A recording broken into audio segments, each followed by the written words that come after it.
जाणं, उशिरा जाणं, उशिरा जाणं म्हणजे देवाच्या वेळेची चोरी करणं होय. आम्ही आमची अर्पण ठरवल्याप्रमाणे न देणं, जे देवानं हक्कानं मागून घेतलेलं आहे ते त्याला न देणं म्हणजे देवाच्या पैशांची चोरी आहे.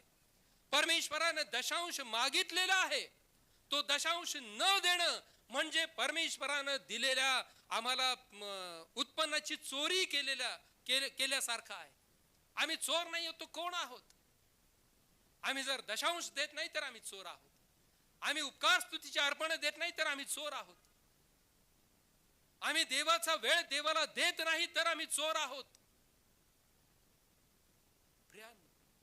आम्ही चोरी करणारे जर आहोत, या सगळ्याच बाबतीत आम्ही घरी जाऊन निश्चितार्थाने विचार करा की मी खरंच हे करतो का, मी खरंच हे करते का, आणि याचं उत्तर शोधण्याचा प्रयत्न करा. जर आम्ही परमेश्वराच्या बाबतीत चोरी करणारे आहोत, लक्षात घ्या परमेश्वराचं तेज मंदिरामधून निघून गेलेलं आहे. एक दोन उदाहरणं सांगतो मी, आणि जे सत्य आहेत, घडलेल्या गोष्टी आहेत. मोठं मंदिर आहे, परंतु आता मी त्या शहराचं आणि त्या देवळाचं नाव सांगत नाही. दानार्पण ज्यावेळेस फिरवलं जातं त्यावेळेस पायऱ्यांमधून जाताना आणि येताना जिथं कुणी नसतं तिथून येणारे ज्यांच्याकडे ते दानार्पण आहे ते त्या दानार्पणातून काही रक्कम काढून खिशात टाकतात. ही सत्य परिस्थिती आहे. कसा परमेश्वर आशीर्वाद देईल, आणि तेवढ्या करता फक्त दानार्पण घेण्याकरता मग ती झुंबड चाललेली असते, किंवा तो आटापिटा चाललेला असतो. कशासाठी? तर त्या दानार्पणातून काही रक्कम काढून घेता येईल. प्रियानो, हे किती दिवस करू शकतो माणूस?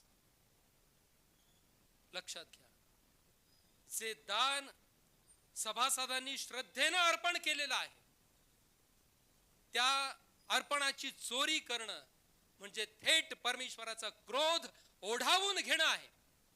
आम्ही ज्यावेळेस चोरी करतो, देवाच्या मंदिरामध्ये आम्ही ज्यावेळेस चोरी करतो त्यावेळेस परमेश्वराचं तेज त्याच्या मंदिरामधून आणि पर्यायानं मंडळीच्या जीवनातूनही निघून जातं.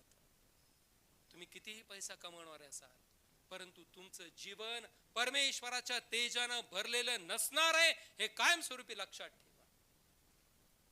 ज्यावेळेस याजक येतात, आता हा अनुभव माझा वैयक्तिक आहे,